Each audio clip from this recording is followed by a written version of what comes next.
When we think about lung diseases, we usually picture this big battle against a virus or some bacteria. But what if the biggest threat isn't the invader at all, but our own body's reaction? It's true. In a lot of lung diseases, it's our immune system's crazy, over-the-top response that actually causes the most damage. And this difference is so important, because getting it right can mean the difference between healing and real harm. So how do we manage that response? Well, first things first. You have to stop thinking of your immune system as just an on-off switch. That's not how it works. A much better way to think about it, like you see here, is to picture a thermostat. The goal isn't just to flip it on to fight something or shut it off completely. No, the real art is getting the temperature just right. Because, when that thermostat is set too low, when it's too cold, our immunity is weak. That's when our body just can't seem to fight off invaders, and it leads to those awful recurring infections that just keep coming back no matter what. But on the flip side, there's another danger that's just as bad. What happens if you crank that thermostat way up too hot? Well, the immune system goes into total overdrive. It unleashes this excessive, uncontrolled inflammation that can literally burn through our own lung tissue. And that is the fire we have got to learn to control. And all of that brings us right here to the sweet spot. When that temperature is perfectly balanced, the body can clear out an infection without starting a destructive firestorm of inflammation. This is the state that really allows for healing. So the big question is, how do we actually adjust this thermostat? Well, it turns out we have two very different tools for the job. All right, let's start with the first problem. What do you do when the immune thermostat is set way too low and our defenses are just too cold? As you can probably guess, we need to turn up the heat.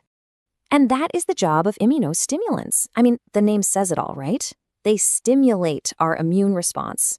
You can think of them as the dial that turns the thermostat up. They're exactly the right tool to use when our natural defenses are weak, maybe a little immature, like in young kids, or just aren't strong enough to deal with a threat. A really great way to remember what they do is with this mnemonic, boost. They build immune strength. They support organism clearance. And they're often used for those recurrent infections we talked about. They stimulate both our innate and adaptive defenses, and finally, they train our immune cells to be better at what they do. So for a child who gets one respiratory infection right after another, their immune system isn't overreacting, it's underperforming. And that's exactly when you need a boost. I love this analogy, it puts it perfectly. Using an immunostimulant isn't about making your immune cells hyper-aggressive or angry. It's about training them to be more alert, more efficient. You're basically turning sleepy, lazy security guards into a well-trained, effective security force. It's a really subtle but incredibly powerful difference. Okay, so what about the other extreme? What do we do when that immune thermostat is cranked way too high and the whole system is dangerously overheating? Well, now we need a way to cool that fire down. And this brings us into the world of immunomodulators. The key word here is modulate, not stimulate. See, these agents don't just boost, they modify or adjust the immune response to try and bring back some balance. Their whole job is to calm down excessive inflammation and get a chaotic system back under control. And just like before, we have a fantastic mnemonic for these, balance. Their goal is to bring the immune response back to normal, act on cytokines, and limit tissue damage, just to name a few. Think about a case of severe pneumonia. The patient often gets worse, not because of the virus, but because of a cytokine storm, this massive destructive inflammatory reaction. In that situation, boosting the immune system would be like throwing gasoline on a fire. No, you need to restore balance. And here's the perfect way to think about it. If immunostimulants train the security guards, then immunomodulators are the negotiators who calm down an angry, out-of-control crowd. They're there to de-escalate the chaos before the mob destroys everything in its path. So there we have it, two totally distinct tools for two very, very different problems. Let's put them side by side now, just to make the difference crystal clear. Okay, if you remember just one thing from this entire explainer, please make it this. Immunostimulant turn the immune response up. Immunomodulators adjust it. It is that simple, up versus adjust.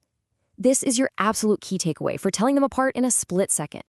Now let's just walk through this table really quick. You can see it right there. Immunostimulants are all about increasing immunity, so you use them when immunity is weak, but the risk, of course, is that you might cause too much inflammation. Now, on the other side, you've got immunomodulators. They're about balancing immunity, used when the response is excessive. And their risk, well, you might suppress the immune system a little too much. It all comes down to timing and context. And this is why getting it right is so critical. The mistakes, as you can see, can be incredibly dangerous. Giving an immunostimulant, pouring that gasoline on the fire during a cytokine storm, that's a disaster. But using an immunomodulator like steroids too early could stop the body from ever clearing the infection at all. See, it's never just about the drug. It's always about matching the right tool to the patient's specific immune state at that exact moment. So, after all this, what is the single most important lesson here? Well, it's a fundamental shift in how we should probably think about treatment altogether. This is the crucial takeaway. Context is everything. A drug isn't just good or bad. The exact same medicine that saves one patient's life by calming their immune system could be incredibly harmful to another patient who actually needs a stronger response. It all comes down to the current setting on their personal immune thermostat. And that leaves us with this final, really thought-provoking idea. The next time you think about an illness, don't just ask, what's the infection? Go deeper. Ask the more important question, what is the immune response? Because understanding that response, well, that's the real key to getting the temperature just right.